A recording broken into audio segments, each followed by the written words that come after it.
gang? I hope you're very well. Welcome to another video slash podcast.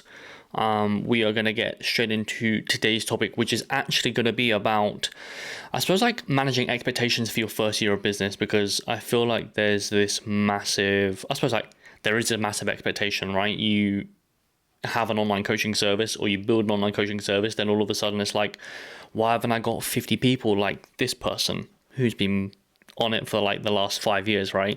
Why aren't I there? It's like, okay. So I thought I'd basically make a video. I've got my notepad. I suppose it is a notepad. My list of things that you should expect in your first year of coaching.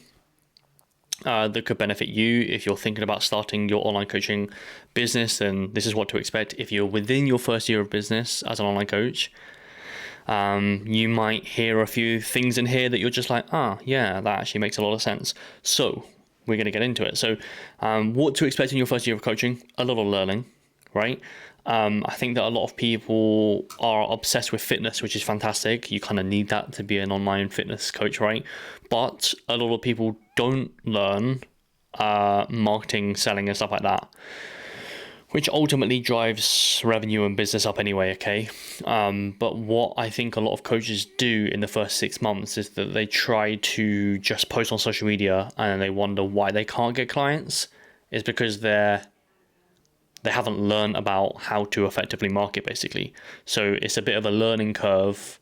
If you're just posting on social media and you're not getting a return on that, it's a bit of a learning curve for that individual, that person, right? Again, if you came into the game when I was into the game, you could get away with just posting and getting clients. Nowadays, you have to be super fucking precise with things, okay? So if you're not, that's why you have to be precise with things, right? You have to learn a lot, okay? You'll also make loads of mistakes, right?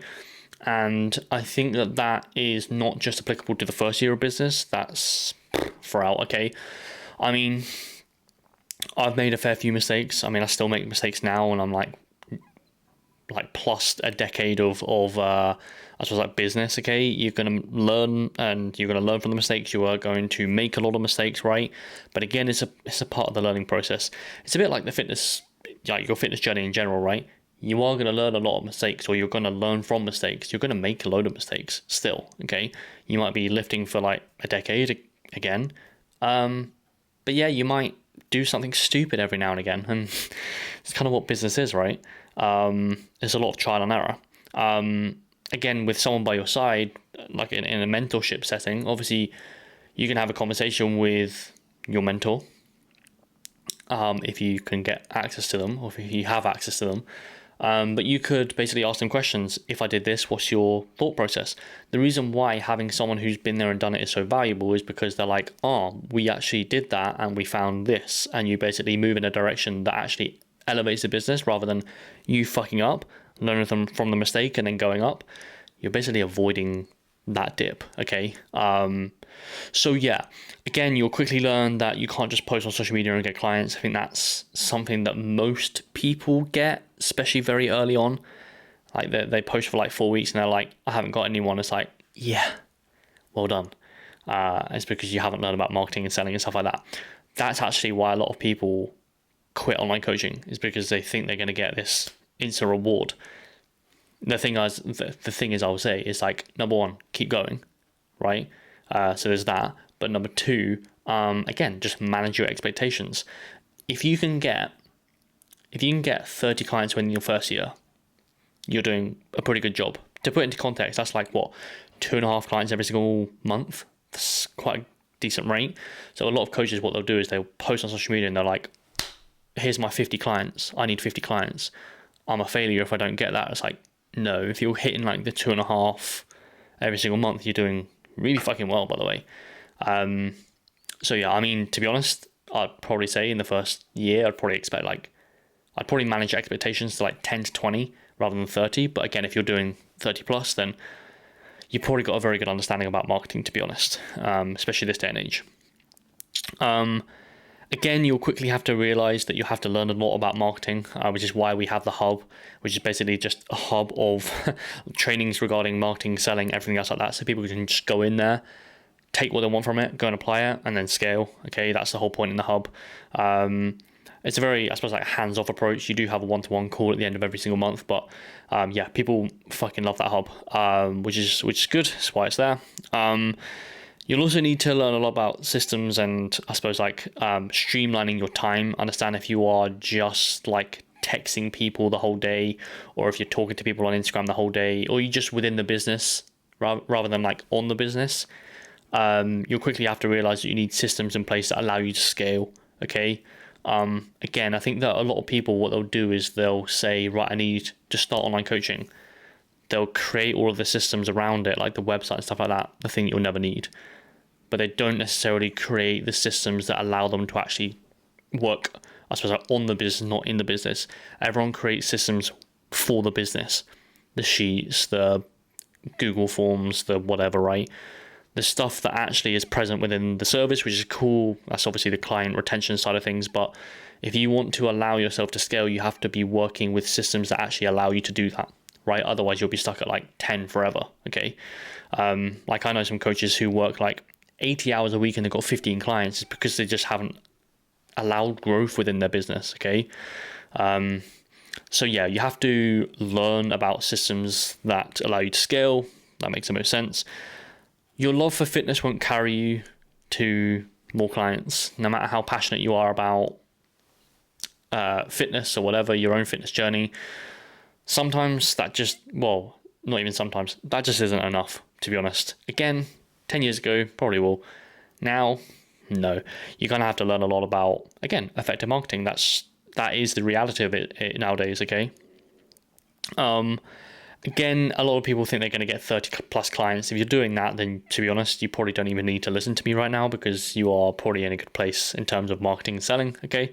Again, 30 clients in the first year is pretty outstanding. Or you've just got a really large following. There is that as well. But yeah, I suppose like people expect a lot, but I would say in the first year, like almost like do things with your hands back, right? I think that a lot of people, what they'll do is they'll post or they'll just like do things like set up email lists and stuff like that, and they're like, where's the 50 clients? It's like, no, you kind of have to do things without a return for a bit, much like any business, okay? If you look at any business in the whole entire world, let's just take like a coffee shop, for example, okay? I always refer back to this because it's quite a tangible thing for most people to understand, okay?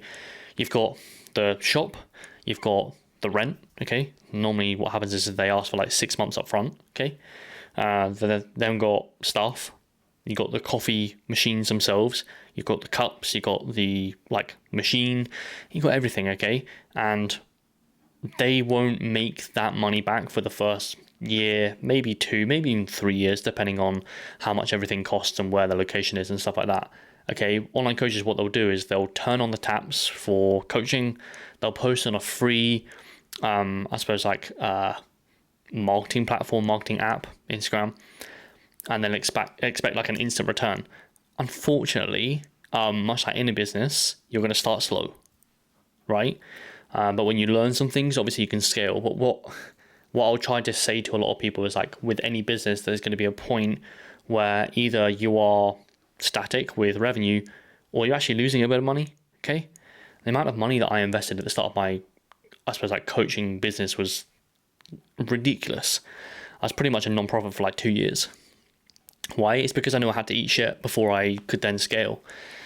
And it worked, okay? So one thing I'd always say to people is like, do things for the first year with your hands away, okay? You kind of have to like earn your stripes here, okay? So that's another thing that I would say. If you want to fast track progress, of course, you can invest in mentorships and stuff like that. But again, if you come away from a mentorship in the first year and you've got like 20 clients, you're killing it, to be honest. 20, 30 clients, that's good. But again, much like any business in the whole world, the first year is going to be the hardest. Then it grows, okay? So you've probably seen like Dragon's Den where they're like, I want X amount of revenue for this slice of investment, right? In America, it's Shark Tank, right? Is that it? Anyway, whatever. That might be it. Anyway, whatever. So that happens, and then they basically ask them for like, I don't know, how was year one, how was year two? It's always like negative, negative, negative, positive, positive, positive, right? So it always does that with any business, okay? So that's one thing I will say about online coaching is like it might start slow, but once you get to like 10, 20, 30, it then starts to really spiral out of control, okay? But again, one thing I'll always say to people is like try and manage expectations for that first year.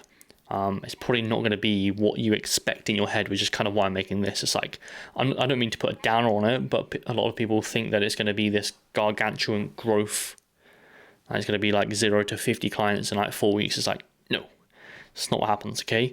Again, you have to earn stripes.